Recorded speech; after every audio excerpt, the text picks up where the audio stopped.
Why do Japanese people have some of the lowest addiction rates in the world? The answer isn't willpower. It's not discipline. It's something much more profound, a philosophy that's been practiced for over 1,000 years. And today I'm going to share this ancient system that can help you break any bad habit without the shame, guilt, or endless cycles of failure that plague Western approaches. Here's what most people don't understand about breaking bad habits. We've been taught that change requires massive willpower, that you need to go cold turkey, that it's all about discipline and restriction. But this approach has a 95% failure rate. Think about it, how many times have you tried to quit something, only to find yourself back at square one within days or weeks? The truth is, you're not the problem. The method is. In Japan, there's a completely different understanding of how human behavior works. They don't believe in dramatic transformations or overnight success. Instead, they practice something called Kaizen, the art of continuous, tiny improvements. And when combined with Ikigai, your reason for being this becomes the most powerful habit change system ever developed. Let's start with Kaizen. The word literally means change for better. Kai means change. Zen means good. But here's what makes it revolutionary. Instead of trying to change everything at once, you make improvements so small they feel almost ridiculous. Want to quit scrolling social media for hours? Don't delete the apps. Just reduce your time by 1 minute tomorrow. That's it. Want to stop eating junk food? Don't throw everything away. Just add one healthy item to your meals. This sounds too simple to work, right?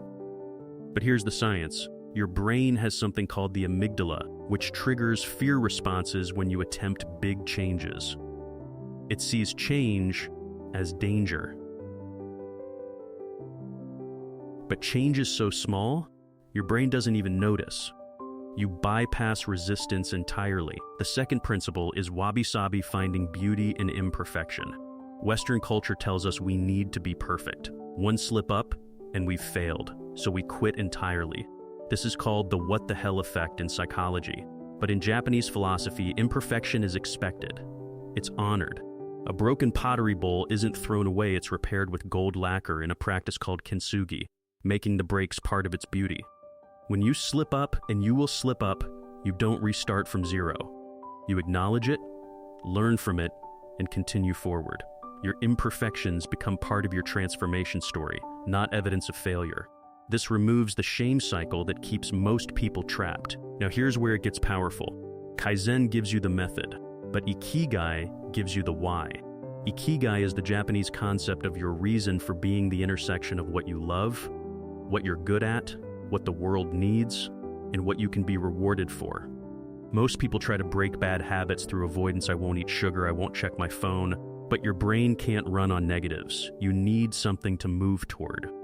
Ask yourself, if you break this habit, what becomes possible? Who could you become? What could you create? What relationships could you deepen? When you connect habit change to your deeper purpose, you tap into motivation that willpower could never provide.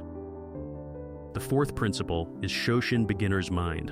In Zen Buddhism, Shoshin means approaching everything with openness, eagerness, and without preconceptions, just like a beginner. Here's why this matters for breaking habits. Most people carry baggage from past failures. I've tried to quit before and failed. This never works for me. I don't have enough discipline. These beliefs become self-fulfilling prophecies. Shoshin asks you to release all that. Approach today as if it's your first day. You're not the person who failed before, you're someone new, with new knowledge, trying a new approach. This mental reset is incredibly liberating. Each day is a fresh start. The fifth principle is Ma, the Japanese concept of negative space. In Japanese art, what's not there is as important as what is. The empty space gives meaning to everything else. Most bad habits fill a void. Boredom, loneliness, anxiety, stress. Instead of just removing the habit, you need to understand what space it's filling. Then consciously create healthier spaces. If you scroll social media when anxious, what if you created a pause ritual instead? 5 deep breaths. Looking out a window. A short walk. You're not fighting the urge, you're redesigning the space around it. the habit loses its grip naturally. Now we reach Gaiman, perhaps the most misunderstood Japanese concept. Gaiman means enduring the unbearable with patience and dignity. It's not about suffering, it's about acceptance. Breaking a habit will be uncomfortable sometimes. Cravings will come. Urges will surface. Gaiman teaches you to sit with discomfort without reacting, to observe it like watching clouds pass in the sky. Western approaches say distract yourself or use willpower to resist. Gaiman says, feel it fully, name it. This is a craving. It will pass. Research shows cravings peak at about 3 minutes, then naturally decrease. Gaiman gives you the strength to witness that process. The final principle is Enso, the Zen circle. In Zen calligraphy, the Enso is drawn in one continuous brushstroke, representing enlightenment, strength, and the universe. But here's what's beautiful. The Enso is often incomplete. It's not a perfect circle. And that's intentional. It represents that life is a continuous practice, not a destination. You're never done changing. You're always in the circle of growth. This removes the pressure of perfection. Breaking a habit isn't about reaching some final state where you're cured. It's about showing up each day, making slightly better choices, continuing the practice. Some days the circle is stronger, some days it's barely visible, but you keep drawing it. So how do you actually use this system? Here's a simple framework. First, identify your Ikigai connection. Why does breaking this habit matter deeply to you? Write it down. Second, choose your smallest possible Kaizen step. What's 1% better than yesterday? So small it feels effortless. Third, practice wabi-sabi when you slip. No shame, just notice, learn, and continue. Fourth, approach each day with Shoshin. You're beginning again, fresh. Fifth, create healthy spaces that replace what the habit filled. Sixth, when cravings come, practice Gaiman. Sit with them, they will pass.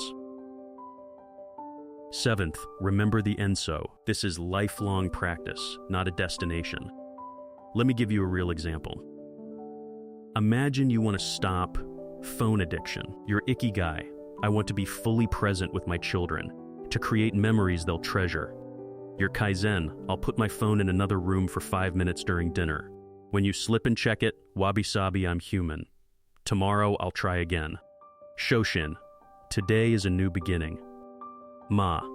Create a new dinner ritual. Everyone shares one thing they're grateful for.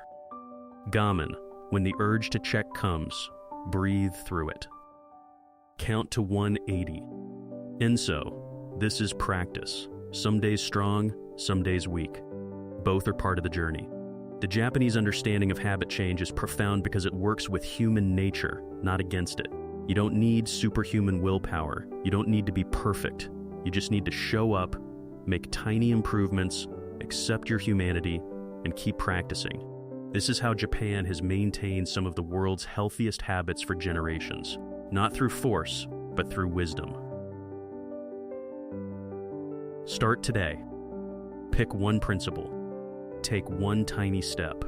Begin your Enso. If this resonated with you, subscribe for more Japanese philosophy and practical wisdom. And remember, you're not broken. You just needed a better system. The journey of 1,000 miles begins with a single step. Or as the Japanese say, Nana korobi ya oki, fall down 7 times, stand up 8.